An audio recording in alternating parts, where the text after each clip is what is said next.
Kushtia medical college হাসপাতালের outsourcing tender বাতিল এবং হাসপাতালের পরিচালক ডাক্তার আনোয়ারুল কবিরের অপসারণের দাবিতে মানববন্ধন ও বিক্ষোভ সমাবেশ করেছেন সর্বস্তরের জনগণের ব্যানারে আন্দোলনকারীরা। আজ দুপুরে কুষ্টিয়া মেডিকেল কলেজ হাসপাতাল প্রাঙ্গণে এ কর্মসূচি অনুষ্ঠিত হয়। এতে বিভিন্ন শ্রেণী পেশার মানুষ অংশ নেন।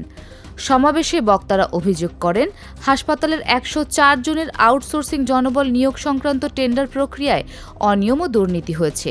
তাদের দাবি, আর্থিক লেনদেনের মাধ্যমে সিরাজগঞ্জের একটি প্রতিষ্ঠানকে কাজ পাইয়ে দেওয়া হয়েছে। এ কারণে তারা টেন্ডার বাতিল এবং হাসপাতালের পরিচালক ডক্টর আনোয়ারুল কবিরের অপসারণের দাবি জানান। আন্দোলনকারীরা বলেন, টেন্ডার প্রক্রিয়ার স্বচ্ছতা নিশ্চিত করতে বিষয়টির নিরপেক্ষ তদন্ত প্রয়োজন। একই সঙ্গে অভিযোগের সুষ্ঠু তদন্ত করে দায়ীদের বিরুদ্ধে ব্যবস্থা নেওয়ার দাবি জানান তারা। আমার বিরুদ্ধে যেসব অভিযোগ দেওয়া হলো, মিথ্যা অভিযোগ, পুরোটাই মিথ্যা অভিযোগ। এ ধরনের কোনো অনৈতিকতার মধ্যে আমরা কখনোই ছিলাম না। আমাদের স্বাধীন কমিটি ছিল, সেই কমিটি তাদের মতো করে স্বাধীনভাবে কাজ করতে পেরেছে।